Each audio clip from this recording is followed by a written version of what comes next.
नाज़रीन ग्रामी, मकदूनिया का अलेक्जेंडर 20 साल की उम्र में बादशाह बना। 23 साल की उम्र में मकदूनिया से निकला। उसने सबसे पहले पूरा यूनान फतह किया। इसके बाद वो तुर्की में दाखिल हुआ, फिर ईरान के दारा को शिकस्त दी, फिर वो शाम पहुंचा। उसके बाद उसने यरूशलेम और बाबुल का रुख किया, फिर वो मिस्र पहुंचा, फिर वो हिंदुस्तान आया। हिंदुस्तान में उसने पोरस से जंग लड़ी, अपने अजीज जान घोड़े की याद में भालिया शहर आबाद किया। मकरान से होता हुआ वापसी का सफर शुरू किया। रास्ते में टाइफाइड में मुब्तला हुआ और 323 कबल मसीह में 33 साल की उम्र में बख्त नसर के महल में इंतकाल कर गया। दुनिया को आज तक यही बताया गया वो इंसानी तारीख का अजीम जर्नैल, फातेह और बादशाह था, और तारीख ने उसके कारनामों की वजह से उसे अलेक्जेंडर द ग्रेट का नाम दिया, और हमने उसे सिकंदर आज़म यानी बादशाहों का बादशाह बना दिया। नाज़रीन ग्रामी, अगर उसकी इब्तदाई ज़िंदगी की बात की जाए तो बाप की मौत के वक्त सिकंदर की उम्र 20 साल थी, लेकिन वो इस लिहाज से खुशकिस्मत था कि किसी मुश्किल के बगैर ही उसे मकदूनिया की हुक्मरानी मिल गई थी। वरना उस ज़माने का कायदा तो यही था कि बादशाह का इंतकाल होते ही तख्त के हुसूल के लिए लड़ाइयाँ शुरू हो जाती, और इस लड़ाई में हर वो शख्स हिस्सा लेता जिसके पास तख्त तक पहुँचने का ज़रा सा भी मौका होता। सिकंदर एक तो अपने बाप का इकलौता बेटा था, दूसरा उस वक्त मकदूनिया की हुक्मरानी का कोई और ख़ास दावेदार नहीं था। लेकिन एहतियात के तौर पर सिकंदर ने ऐसे तमाम अफराद को कत्ल करा दिया जो किसी भी तरह उसे नुकसान पहुंचा सकते थे। यहाँ तक कि अपनी माँ के उकसाने पर उसने अपनी दूध पीती सौतेली बहन को भी कत्ल कर दिया। सिकंदर की एक और खुशकिस्मत ये भी थी कि उसे अरस्तु जैसा उस्ताद मिला था जो अपने ज़माने का काबिल और ज़हीन तरीन इंसान समझा जाता था। उसके अलावा उसके बाप फिलिप्स ने अपने बेटे की जिस्मानी तरबियत पर भी खुसूसी तवज्जो दी, और उसके लिए उसे शाही महल से दूर एक पुरफिजा मुकाम पर भेज दिया ताकि ऐशो इशरत की जिंदगी से वो सुस्त न हो जाए। यहाँ सिकंदर ने जिस्मानी मशकें भी सीखीं और घुड़सवारी, नेज़ा और तलवारबाजी में महारत भी हासिल की। साथ ही साथ अरस्तू ने उसकी ज़हनी तरबियत भी की। हुक्मरानी के इब्तदाई दिनों में सिकंदर ने एथेंस, यूनान के दारुल खलाफा समेत दीगर पड़ोसी ममालिक को अपने साथ में लाने की कोशिश की। इसकी वजह यह थी कि अपनी मुहिम पर निकलने से पहले वो न सिर्फ अपनी फौज को मजबूत करना चाहता था, बल्कि इसको ये फिक्र भी थी कि कहीं इसकी गैर मौजूदगी में कोई मकदूनिया पर हमला न कर दे। 2 साल इस काम में बीत गए। इस दौरान कुछ इलाकों को तो उसने तलवार के जोर पर फतह कर लिया, और कुछ मुकाबला किए बगैर ही उसके साथ मिल गए। शुमाल और मगरिब की तरफ से किसी हद तक मुतमईन हो जाने के बाद सिकंदर ने मशरिक की जानिब नजर डाली तो उसे ईरान की वसीओ अरीज सल्तनत दिखाई दी। बुहिरा रूम से हिंदुस्तान तक फैली सल्तनत का रकबा लाखों मील था। इसमें दरिया भी थे, पहाड़ भी, सहरा भी थे और झीलें भी। गर्ज यहाँ वो सब कुछ था जो किसी भी इलाके को खुशहाल बनाने के लिए ज़रूरी है। यही वजह थी कि ईरानी सल्तनत पूरी नहीं तो आधी दुनिया की हैसियत ज़रूर रखती थी। यहाँ तकरीबन हर रंग और हर नस्ल के लोग आबाद थे। ईरानी सल्तनत पर हमले की एक और बड़ी वजह यह थी कि ईरानी शहनशाह दारा ने सिकंदर के मुखालिफिन की खुफिया तरीके से मदद भी शुरू कर दी थी। दरअसल ईरानी फौज में एक बड़ी तादाद ऐसे यूनानियों की थी जो शुरू में ही अपने पड़ोसी मुल्क मकदूनिया के खिलाफ रहे थे। उन्हीं के उकसाने पर दारा ने ये कदम उठाया था। 334 कबल मसीह में सिकंदर 35,000 फौज के साथ मकदूनिया से निकला। इस फौज में 30,000 सवार और 5,000 पैदल थे। सिकंदर की पैदल फौज की मशहूर तरीन चीज मकदूनवी जत्था था। ये 256 फौजियों का मुरब्बा शक्ल का दस्ता था, यानी हर कतार में 16 सिपाही थे, और इन कतारों की तादाद भी 16 ही थी। इनके हाथों में जो नेज़े होते वो भी 16-16 फुट लंबे होते। यूं चलते हुए जब पहली 5 कतारों के सिपाही अपने नेज़े आगे की तरफ बढ़ाते तो इनकी नोकें पहली कतार से भी आगे निकल जाती। मसूर की तरफ चलते हुए दरियाए गिरानी कॉस पर सिकंदर का सामना एक कदरे छोटे ईरानी लश्कर से हुआ। इस लश्कर में 20,000 सवार और 20,000 ही पैदल सिपाही थे। प्यादों में ज्यादातर यूनानी नस्ल के लोग थे। लश्कर की कमान दारा के करीबी लोगों के पास थी। इनमें उसका दामाद सुपुत्रावातिस भी शामिल था। सिकंदर की फौज का पता चलते ही ईरानियों ने जो सबसे पहला काम किया वो दरिया के डलवान किनारे पर कब्जा करना था ताकि दुश्मन फौज की पेशकदमी को रोका जा सके। लेकिन इस बात पर सिकंदर जरा न घबराया। उसे मालूम था कि इसकी फौज का एक एक सिपाही दिलोजान से इसके साथ है।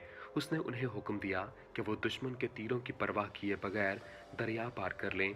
बस एक मर्तबा दूसरे किनारे पहुंच गए, फिर उनका दुश्मन पर काबू पाना मुश्किल नहीं होगा। सिकंदर को अच्छी तरह मालूम था कि एशियाई लोग जहां घुड़सवारी में माहिर हैं, वहां पैदल लड़ाई में खासे कमजोर हैं। मजीद ये कि उसके सिपाहियों के पास ईरानियों के मुकाबले में बेहतर असलहा है। वो सर से पांव तक ज़रा में ढके हुए थे और इनके नेज़े हल्के और लंबे थे। सिकंदर की फौज का जत्था दरमियान में था, जबकि दाएं और बाएं तरफ सवार थे। दाएं तरफ के सवारों की क़यादत वो खुद कर रहा था। पहले पहल तो वो आहिस्ता आहिस्ता आगे बढ़ा, लेकिन दरिया के करीब पहुंचकर उसने अपनी रफ्तार तेज कर दी, यहाँ तक कि कुछ ही देर में उसकी फौज दरिया पार करके दुश्मन के ऐन मुकाबिल खड़ी थी। गुमसान की जंग शुरू हो चुकी थी। ऊंचाई पर होने की वजह से शुरू में तो ईरानियों का पल्ला भारी रहा, लेकिन बाजी जल्द ही पलट गई। मखदूमी फौज ने जब खुद अपने सिपा सालार को दुश्मन की सफों में घुसते देखा तो उनकी हिम्मत बंध गई और उन्होंने ईरानियों पर कारी ज़रबे लगाना शुरू कर दी। सिकंदर चमकदार ज़रा पहने और सर पर मखदूमी कलगी सजाए एक शान से आगे बढ़ा और सीधा उस जगह पहुंच गया जहां ईरानी सिपा सालार जमा थे। वो इस कदर बहादुरी से लड़ा कि आन की आन में ईरानी सिपा सालारों की लाशें गिरने लगीं।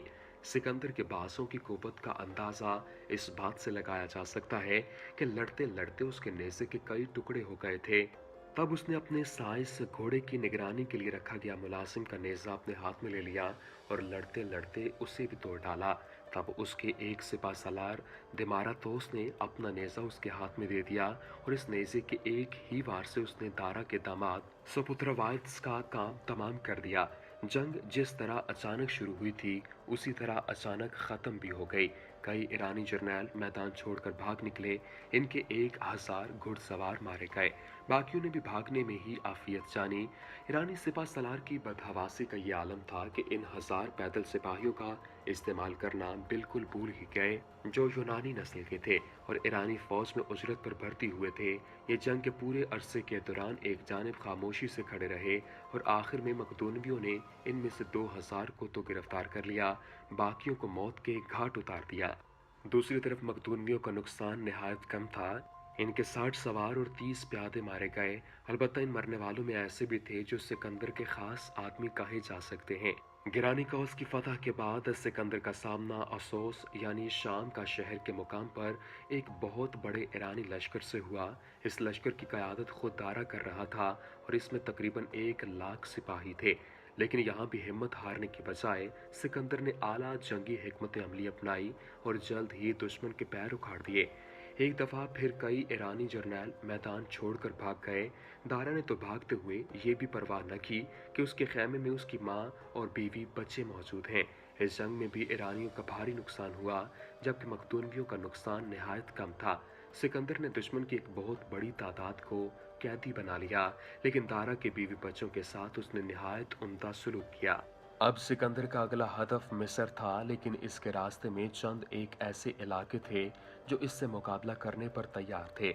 इनमें पहला शहर सौर था। सौर वालों को जब पता चला कि सिकंदर इनकी तरफ बढ़ रहा है तो वो अपने कले में महसूर हो गए। सौर एक जजीरा था, यानी इसके चारों अतराफ में पानी था।